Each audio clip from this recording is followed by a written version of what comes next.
Price God. கர்த்தர் நல்லவராக இருக்கிறார். நம்முடைய வாழ்க்கையிலே அவர் எவ்வளவு உண்மையுள்ளவராய் அற்புதங்களை செய்கிறவராக இருக்கிறார். பிரியமானவர்களே, நம்ம எல்லாரும் சேர்ந்து கர்த்தரை மகிமைப்படுத்தி பாடுவோமா? தேவரே, நீர் சகலமும் செய்ய வல்லவர். நம்முடைய வாழ்க்கையிலே அவர் செய்ய நினைத்தது ஒன்றும் தடைபடாது. விசுவாசத்தோடு என்னோடு கூட சேர்ந்து நீங்கள் பாடும்படி அன்போடு கேட்கிறேன்.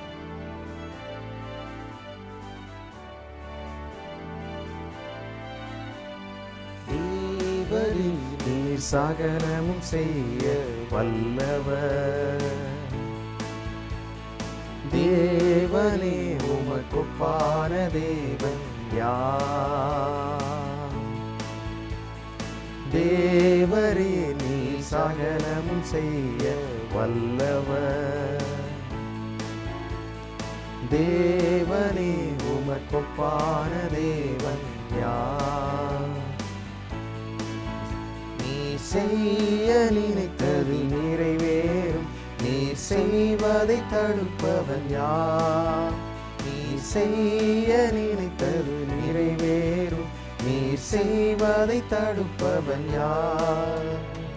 தேவரே, நீர் சகலமும் செய்ய வல்லவர்.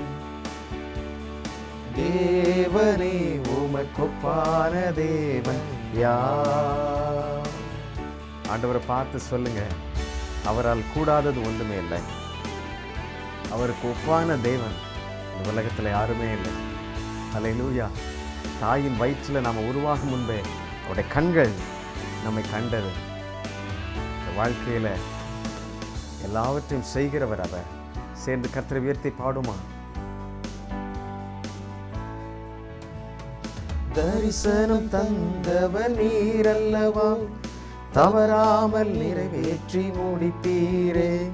சவால்கள் என்றும் ஜெயித்திடுவேன், சர்வ வல்லவர் நீர்தானே. தரிசனம் தந்தவர் நீரல்லவோ, தவறாமல் நிறைவேற்றி முடித்தீரே. சவால்கள் என்றும் ஜெயித்திடுவேன், சர்வ வல்லவர் நீர்தானே. தேவரே, நீர் சகலமும் செய்ய வல்லவர். தேவனே, உமக்கொப்பான தேவன் யார்? நம்முடைய வாழ்க்கையில் எவ்வளவோ போராட்டங்கள், தடைகள், பிரச்சனைகள் இருக்கலாம். ஆனால் எல்லாவற்றையும் மாற்றுகிறவர் அவர். ஆமென். எவ்வளவு பெரிய தடைகள் இருந்தாலும் சரி, அவைகளை ஆமென் எல்லாவற்றையும் மாற்றுகிற வல்லமை கர்த்தரிடத்தில் உண்டு. நம்ம எல்லாரும் சேர்ந்து பாடுவோம். உடைப்பவர் நீர்தானே, தடுப்பவர் எவரும் இங்கில்லையே. கடலையும் ஆற்றையும் கடந்திடுவேன், கண்மலையை உம்மை துதித்திடுவேன். தடைகளை உடைப்பவர் நீர்தானே, தடுப்பவர் எவரும் இங்கில்லையே. கடலையும் ஆற்றையும் கடந்திடுவேன், கண்மலையை உம்மை துதித்திடுவேன். தேவரே, நீர் சகலமும் செய்ய வல்லவர். தேவனே, உமக்கொப்பான தேவன் யார்? தேவரே, நீர் சகலமும் செய்ய வல்லவர். தேவனே, உமக்கொப்பான தேவன் யார்? நீர் செய்ய நினைத்தது, நீர் செய்ய நினைத்தது நிறைவேறும். நீர் செய்வதை தடுப்பவன் யார்? நீர் செய்ய நினைத்தது நிறைவேறும். நீர் செய்வதை தடுப்பவன் யார்? தேவரே, நீர் சகலமும் செய்ய வல்லவர். தேவனே, உமக்கொப்பான தேவன் யார்? ஆண்டவரால் எதையும் செய்ய முடியும். உங்களுடைய வாழ்க்கைகளில், உங்களுடைய தனிப்பட்ட ஆமென் எல்லா தேவைகளில் கர்த்தர் எல்லாவற்றையும் பூர்த்தியாக்க முடியும். பிரியமானவர்களே, நீங்கள் விசுவாசிக்கிறீர்களா? நம்புகிறீர்களா? இந்த வேளையில் அப்படிப்பட்ட விசுவாசத்தோடு தேவனை நோக்கி பாருங்கள். கர்த்தர் எல்லா நன்மைகளையும் செய்கிறவர். ஆமென்.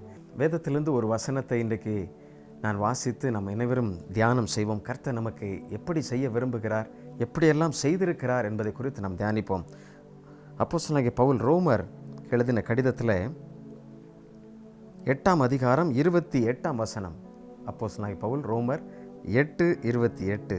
அன்றியும் அவருடைய தீர்மானத்தின்படி அழைக்கப்பட்டவர்களாய் தேவனிடத்தில் அன்பு கூறுகிறவர்களுக்கு சகலமும் நன்மைக்கு ஏதுவாகவே நடக்கிறது என்று அறிந்திருக்கிறோம். தேவனிடத்தில் அன்பு கூறுகிறவர்களுக்கு சகலமும் நன்மைக்கு ஏதுவாக நடக்கிறது. பிரியமானவர்களே, நம்முடைய வாழ்க்கையிலே சகலமும் நன்மைக்கு ஏதுவாக நடக்கிறது.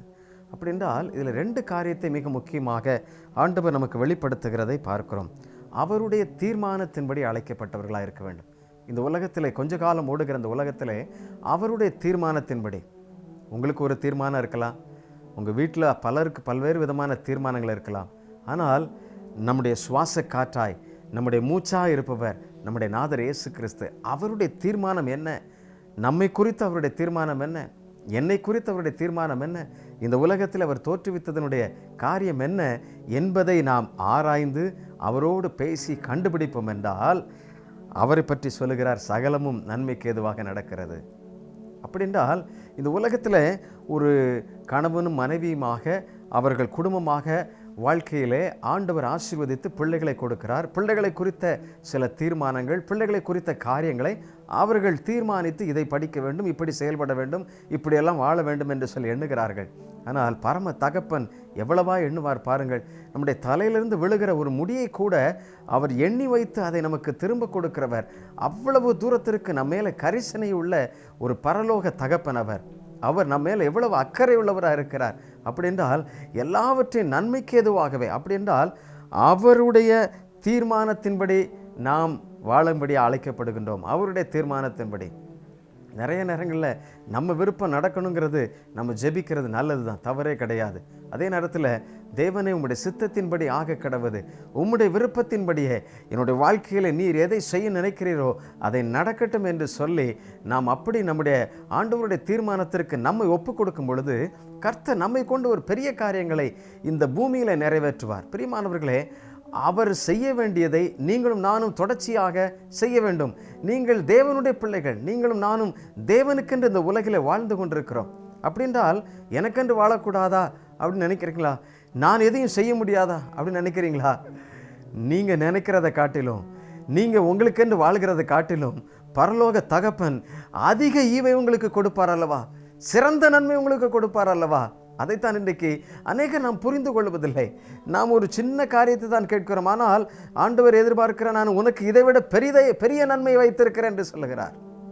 நிறைய நேரங்களில் அப்படிதான் ஆண்டவருடைய தீர்மானத்தின்படி வாழ முடியாமல் தடுமாறி நம்முடைய விருப்பத்தையே ஆண்டவரிடத்தில் சொல்லி கேட்டு அது கிடைக்காதனால சோர்ந்து போகின்றவர்கள் ஏராளம் உண்டு. முதலாவதாக ஆண்டவர் சொல்லுகிற காரியம் அங்கே அவருடைய தீர்மானத்தின்படி. 2வதாக தேவனிடத்தில் அன்பு கூறுகிறவர்களுக்கு அப்படி சொல்லப்பட்டிருக்கு. தேவனிடத்தில் அன்பு கூறுகிறவர்களுக்கு சகலமும் நன்மைக்கு ஏதுவாக நடக்கிறது. கர்த்தரிடத்தில் எப்படி அன்பு வைக்க முடியும்? கர்த்தரிடத்தில் எப்படி அன்பு செலுத்த முடியும்? நீங்கள் யோசித்து பாருங்கள். தேவனிடத்தில் நாம் எப்படி அன்பு செலுத்த முடியும்? இன்றைக்கு உலக பிரகாரமான மனிதர்களிடத்தில் அநேக விதமான அன்புகளை செலுத்துகிறதை பார்க்கிறோம். ஏராளமான அன்பு. ஆனால் கொஞ்ச காலம்தான் மாம்ச பிரகாரமான அன்பு.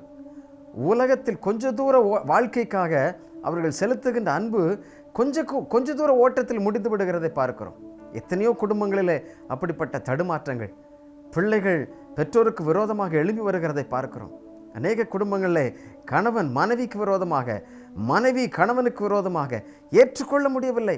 நாம் ஒரே குடும்பம், நாம் கிறிஸ்துவுக்காக வாழ்கிறோம். அவருடைய தீர்மானத்தை இந்த பூமியிலே நிறைவேற்றி பரிசுத்த பிள்ளைகளை, பரிசுத்த ஜாதியை, இந்த உலகிற்கு பரிசுத்த ஜனமாய் நாம் வாழ வேண்டும் என்பதை அவர்கள் அறிந்து கொள்ளவே இல்லை.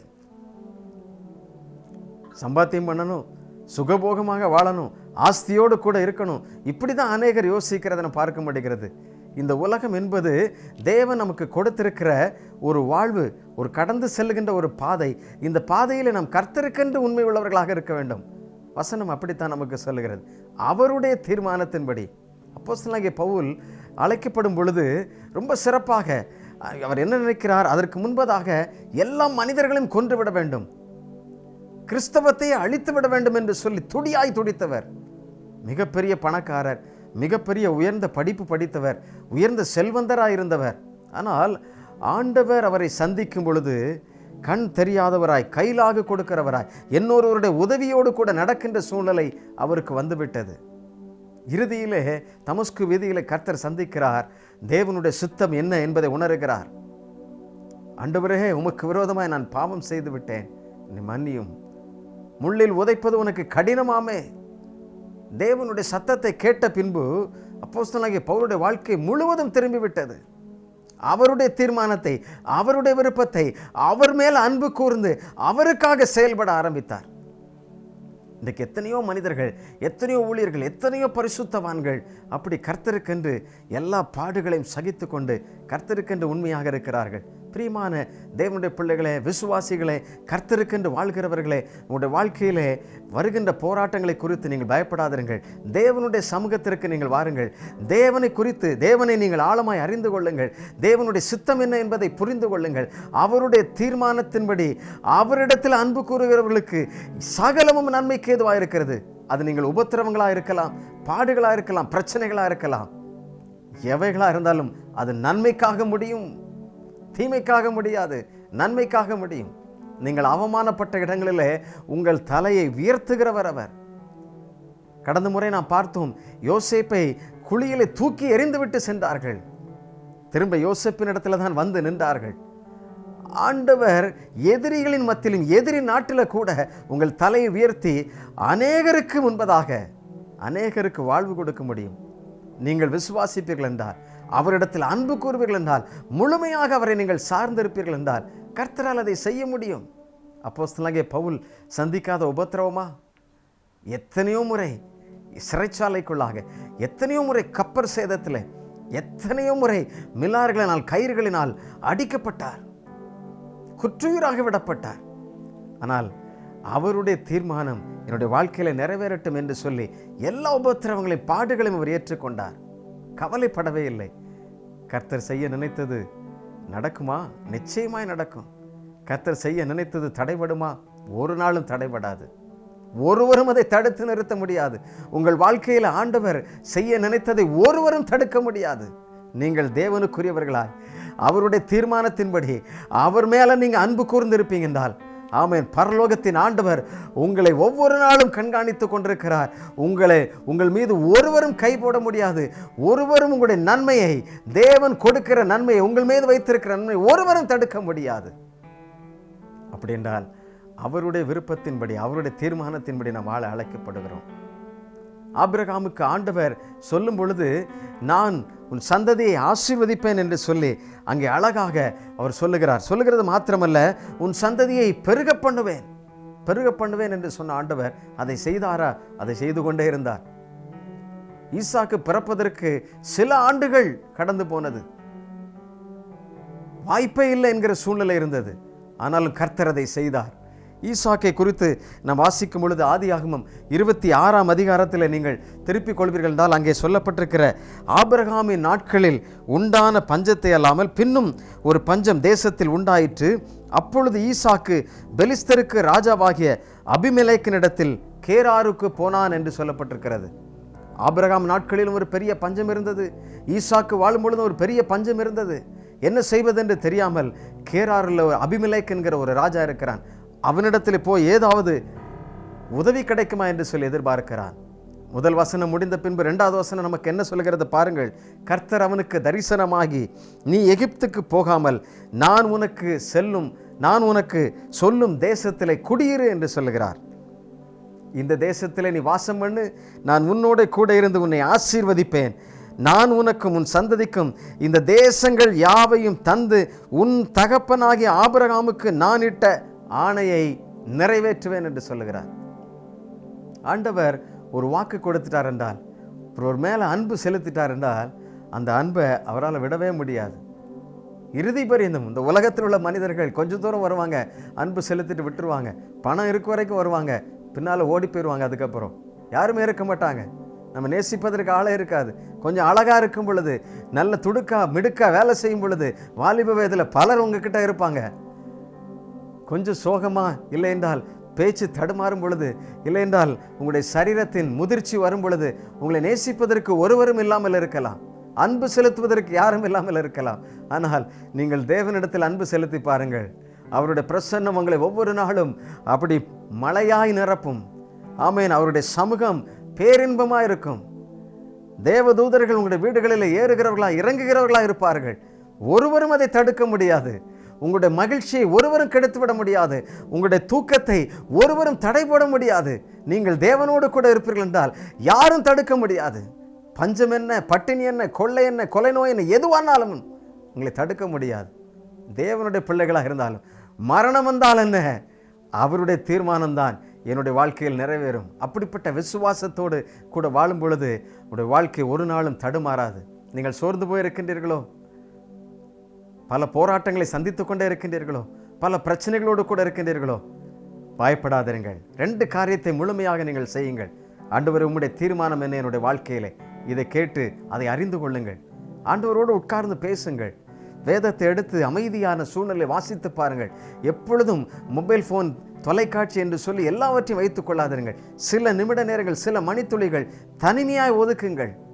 நண்பர்கள் வந்து பேசிக்கொண்டே இருப்பார்கள், உறவினர்கள் வந்து சென்று கொண்டே இருப்பார்கள். ஆனால் தேவனோடு நீங்கள் செலவழிக்கின்ற நேரம், தேவனோடு அமர்ந்திருக்கின்ற நேரம், அதிகாலையிலே உலகம் கதவை திறக்கும் முன்பதாக நீங்கள் தேவனுடைய சத்தத்திற்கு கீழ்ப்படிந்து அவருடைய சமூகத்தில் நின்று பாருங்கள்.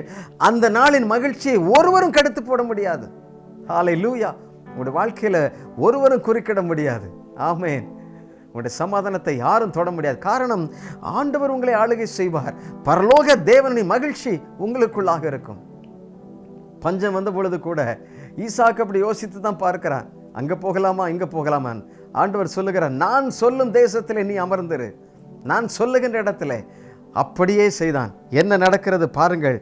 எத்தனையோ பிரச்சனைகளை அவன் சந்திக்கிறான், எத்தனையோ போராட்டங்களை சந்திக்கிறான். நான் சுருக்கமாக உங்களோடு கூட சொல்ல வேண்டும் என்று சொல்லி விரும்புகிறேன். என்ன செய்கிறான் பாருங்கள். ஈசாக்குடைய வேலைக்காரர் 19 வசனம், அங்கே பள்ளத்தாக்கிலே வெட்டி அங்கே சுரக்கும் நீர் ஊற்றை கண்டார்கள். எங்கே? கேராரூர் என்கிற இடத்துல மேய்ப்பர். இந்த தண்ணீர் என்ன செய்கிறான், அந்த கேராரூர் வந்து என்ன செய்கிறாங்க, அந்த ஊர்க்காரங்க வந்து என்ன செய்கிறாங்க, இந்த தண்ணீர் எங்களுடையது என்கிறார்கள். அன்றைக்கு தண்ணீர் என்பது பாலைவனத்திலே அது தங்கம் போன்றது. அன்றைக்கு செல்வம் என்பது இன்றைக்கு நாம் வைத்திருக்கின்ற ஆஸ்தியோ இல்லை என்றால் இன்றைக்கு நாம் வைத்திருக்கின்ற ஆடை ஆபரணங்களோ அல்ல. அன்றைக்கு ஆடுகளும் மாடுகளும் தான் அவர்களுக்கு செல்வம், பிள்ளைகள் தான் செல்வம் அன்றைக்கு. அதனால தான் அன்றைக்கு வாழ்த்தும் பொழுதே சொன்னார்கள், 16 செல்வங்களும் பெற்று, இந்த உலகத்தின் அனைத்து செல்வங்களும் அவைகள் தான், பூமியிலே கர்த்தர் நமக்கு கொடுக்கின்ற நன்மைகள் தான், அதைத்தான் சொல்லினார்கள். பிரியமானவர்களே, என்ன நடக்கிறது பாருங்கள். அங்கே தண்ணீர் துறவுகளை கண்டு அதை வெட்டுகின்றார்கள். வெட்டும் பொழுது என்ன செய்கிறார்கள், சில ஊர்க்காரங்க வந்து அந்த ஈசாக்குக்கு என்ன சொல்கிறாங்க, இது வந்து நீ இது எங்களுடையது, நீ செய்ய முடியாது என்று சொல்லி என்ன செய்கிறார்கள், அந்த கிணற துறவை என்ன செய்கிறார்கள், மூடி போட்டு விடுகிறார்கள். யோசித்து பாருங்க, ஒரு கிணறு வெட்டுவது என்பது சாதாரணமான காரியமா? எத்தனை நாட்கள் காத்திருக்க வேண்டும், எத்தனை நபர்கள் அதற்கு வேலை செய்ய வேண்டும், கீழிருந்து எவ்வளவு காரியங்களை மேலே கொண்டு வர வேண்டும், அதை எவ்வளவு சரியாக செயல்படுத்த வேண்டும் பாருங்கள். ஒரு தண்ணீர், ஒரு ஆசீர்வாதம், ஒரு நன்மை வந்தவுடனே அந்த பொறுக்க முடியாமல் என்ன செய்கிறார்கள், பஞ்சத்தில் இருக்கிறார்கள். அவர்களும் பெற்றுக்கொள்ளலாமே, ஆனால் ஏற்றுக்கொள்ளவில்லை. என்ன செய்கிறார்கள், இந்த மனிதன் ஆசீர்வதிக்கப்படுகிறான், வேறொரு தேசத்தில் உள்ளவன் வந்து இங்கே இந்த ஆசீர்வாதத்தை பெற்றுக்கொள்கிறான் என்று சொல்லி அந்த ஊர்க்காரங்க வந்து என்ன செய்கிறாங்க, அந்த துறவை மூடி விடுகிறார்கள் என்று சொல்லி பார்க்கிறோம். 15ஆம் வசனம் என்ன சொல்கிறது பாருங்கள். அவன் தகப்பன் ஆகிய ஆபிரகாமின் நாட்களில் அவனுடைய வேலைக்காரர் வெட்டின துறவுகளை எல்லாம் தூர்த்து மண்ணினால் நிரப்பி போட்டார்கள். மண்ணினால் நிரப்பி போட்டார்கள். அபிமெலேக்கு கூப்பிடுறான், எப்பா உனக்குள்ள இருக்கிற பலம் கொஞ்சம் வித்தியாசமா இருக்கிறது பாருங்க. ஒரு ராஜாவே வந்து ஒரு கிணறு வந்து தோன்றதில்ல, அவ்வளவு யோசனை, அவ்வளவு காரியங்கள், ஆலோசனைகள். அதனால நீ எங்களை விட்டு போயிடுப்பா அப்படின்னு சொல்லி யோசிக்கிறான். அதனால அங்கிருந்து கொஞ்சம் தூரம் தள்ளி ஈசாக்கு நகண்டு போகிறான். வாழ்க்கையில் பல பிரச்சனைகள், பல போராட்டங்கள், நீங்கள் செய்கிறத பலர் தடுக்கிறதுக்கு வந்து நிற்கலாம். நீங்கள் செய்து கொண்டிருக்கிற வேலைகளை பலர் தகர்த்து போடலாம். நீங்கள் ஒரு நன்மையான ஒரு காரியத்தை செய்யணும்னு நினைக்கும் பொழுது பலர் அதை தீமையாய் வந்து உங்களுக்கு அதை மாற்றி உங்களுடைய வேலைகள் எல்லாவற்றையும் ஒன்றுமில்லாமல் போக பண்ணலாம். கவலைப்படாதிருங்கள். ஈசாக்கு என்ன செய்கிறார் பாருங்கள், தொடர்ச்சியாக என்ன செய்கிறார் பாருங்கள். 22ஆம் வசனத்தில் வேறொரு துறவை வெட்டினார்கள். வேறொரு துறவை வெட்டும் பொழுது அதை குறித்து வாக்குவாதம் பண்ணினார்கள். இதுவும் உனக்குரியது இல்லப்பா, இந்த ஆசீர்வாதம் எங்களுடையது, இதை நீ பயன்படுத்த முடியாது. சில நன்மைகளை நீங்க அனுபவிக்க முடியாமல் இருக்கிறதா? உங்களுடைய ஆசீர்வாதங்களையே சிலர் தடுத்து போட்டு வச்சிருக்கிறாங்களா? பயப்படாதீங்க. 2 காரியத்தை நீங்க உண்மையா செய்யுங்க. தேவனுடைய தீர்மானத்துக்கு உங்களை ஒப்பு கொடுங்க. அவர் மேல நீங்க முழுமையான அன்பு செலுத்துங்க. அன்பு என்பது சாதாரணமான அல்ல, அகாப்பே லவ். இறுதி வரைக்கும் மரண பரியந்தமும் அவர் மேல நீங்க அன்பு செலுத்துங்க. ஆண்டவருடைய ஆசீர்வாதத்தை யாரும் தடுக்க முடியாது. வசனம் அப்படித்தான் சொல்லுகிறது. வார்த்தையின்படி வாழ்கின்றவர்கள் ஜெயம் பெற்றவர்கள். ஈசாக்கு என்ன நடக்கிறது பாருங்களேன். வாசிக்கிறேன் 22ஆம் வசனம். அந்த சித்னாங்கிற பேரை வச்சுட்டு மறுபடியும் அந்த துறவிலிருந்து புறப்பட்டு பின்பு அவிடம் விட்டு பெயர்ந்து போய் வேறொரு துறவை வெட்டினான். அதை குறித்து அவர்கள் வாக்குவாதம் பண்ணவில்லை. அப்பொழுது அவன் நாம் தேசத்தில் பலுகும்படிக்கு இப்பொழுது கர்த்தர் நமக்கு இடம் உண்டாக்கினார் என்று சொல்லி அதற்கு ரெகோபோத் என்று பெயரிட்டான். பாருங்கள், சில கிணறுகளை வெட்டி பார்க்கிறான், வந்து எல்லாத்தையும் மூடுறாங்க. அந்த ஆசீர்வாதத்தை அவங்களும் தான் எடுத்துக்கலாமே. நிறைய நேரங்களில் நிறைய மனிதர்கள் இப்படி தான். அடுத்தவங்களுக்கு ஒரு நன்மை வந்துருச்சுன்னா, அடுத்தவங்க ஒரு ஆசீர்வாதம் மறந்துட்டானா, நல்லா வாழ்ந்துட்டானா, பாருடா அப்படின்னு சொல்லி. நீங்கள் தேவனுடைய பிள்ளைகளாக இருப்பீர்கள் என்றால் அவர்களை வாழ்த்துங்கள். கர்த்தருக்குள் அவர்களை வாழ்த்துங்கள். இன்னொருவர் சுகமாய் வாழ்கிறார்கள் என்றால் நன்றாயிருப்பா, கர்த்தர் உன்னை ஆசீர்வதித்திருக்கிறார் என்று சொல்லி கர்த்தருக்குள் அவரை வாழ்த்துங்கள். அவரை குறித்து குறை சொல்லாதிருங்கள், நன்மைகளே பேசுங்கள். ஆண்டவர் உங்களுடைய வாழ்க்கையை ஆசீர்வதிப்பார். நீங்கள் அவருடைய தீர்மானத்தை செய்யுங்கள், அவருடைய விருப்பத்தை நிறைவேற்றுங்கள். நடக்கிறது என்ன பாருங்க, எவ்வளவோ பிரச்சனைகள், போராட்டங்கள், சோதனைகள், சோர்வுகள். கடைசியில் இன்னொரு ஊருக்கு போய் ஈசாக்கு கிணறு வெட்டுறான். அங்கே அந்த ஆசீர்வாதத்தை கண்டுகொள்கிறான். அங்கே வாக்குவாதம் பண்ணுறதுக்கு யாருமே வரல. காரணம் என்னவென்றால் ஈசாக்கு பலம் வாய்ந்தவன் என்பதை அந்த ராஜாவும் அறிந்திருக்கிறான், எல்லாரும் அறிந்திருக்காங்க. சாத்தானுக்கு அதுக்கு மேலே வேலை செய்ய முடியல, அவனே தோற்று போகிறான். நீங்கள் தேவனுக்குரியவர்களாய் வாழும் பொழுது, தேவனுடைய சன்னிதானத்தில் நீங்கள் நிற்கும் பொழுது, ஆமென், சத்துரு தோற்று போவான். ஆண்டவருடைய ஆசீர்வாதம் சுரந்து கொண்டே தான் இருக்கும். காரணம், அவருடைய தீர்மானத்தை நீங்கள் செய்யும் பொழுது எல்லா நன்மைகளும் ரெகோபோத்தா இருக்கும். அல்லேலூயா, ரெகோபோத்தா இருக்கும். ஒருவரும் அதை தடை செய்ய முடியாது. பலத்திருக்கிறான், பெருகி இருக்கிறான். வசனம் என்ன சொல்லுகிறது பாருங்கள். நீங்கள் தொடர்ந்து 24ஆம் வசனம்.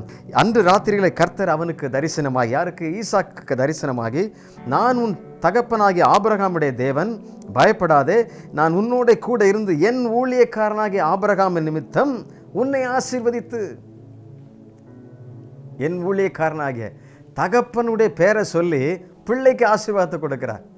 உங்கள் சந்ததிக்கு நீங்கள் ஆசீர்வாதத்தை வைக்கிறீங்களா, சாபத்தை வைக்கிறீங்களா?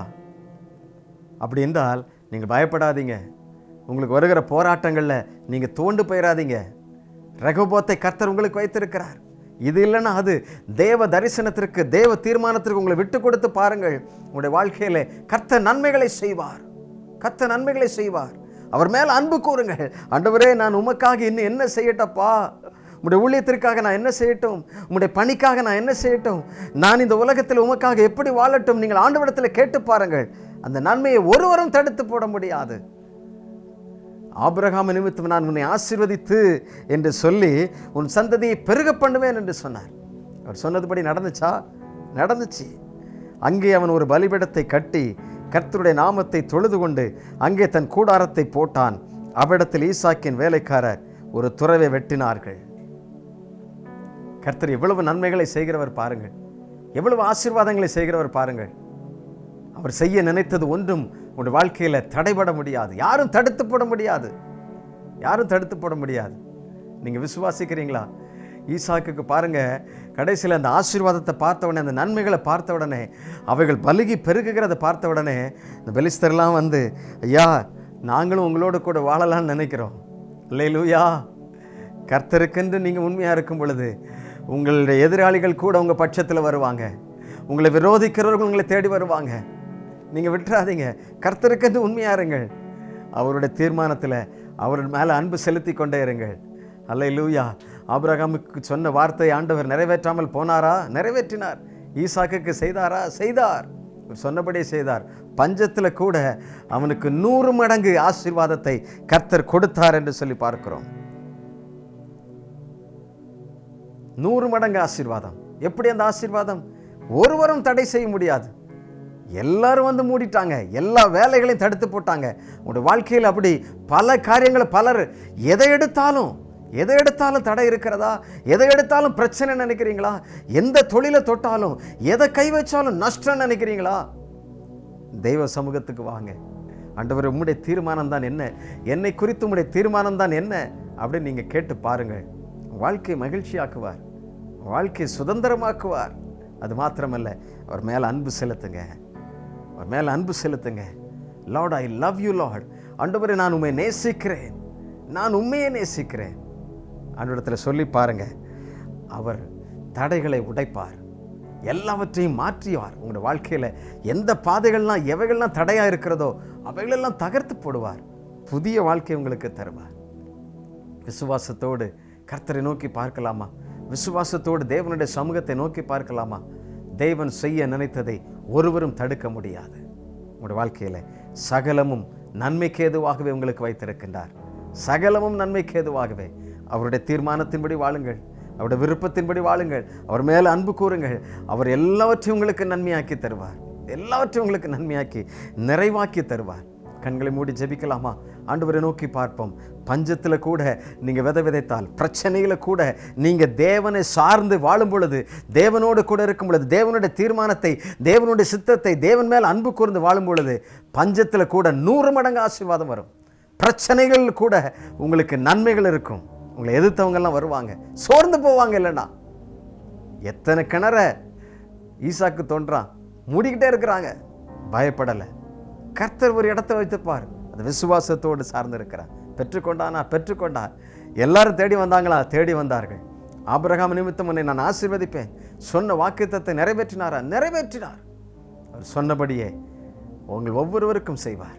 அவர் சொன்னபடியே திரும்ப வருவார் இந்த உலகிற்கு. அல்லேலூயா. அவருக்கு விரோதமாய் நிற்கிற எந்த மனிதர்களும் ஆமேன் அல்லேலூயா அன்றைக்கு அவரை பார்க்க முடியாது. ஆயத்தமாக இருக்கிற நீங்களும் நானும் தான். ஆமேன். நீங்கள் ஒவ்வொருவரும் கர்த்தருடைய பிள்ளைகள். நீங்கள் சோர்ந்து போகாதீங்கள். நீங்கள் தேவனுடைய சீஷர்கள், அவருடைய உண்மை சீஷர்கள். அவருக்கென்று உண்மையாய் வாழ வேண்டியவர்கள். விசுவாசத்தோடு கூட கண்களை மூடி நம்ம ஜெபிக்கலாம். ஆண்டவரை நோக்கி பார்ப்போம். ஹல்லேலூயா, ஹல்லேலூயா.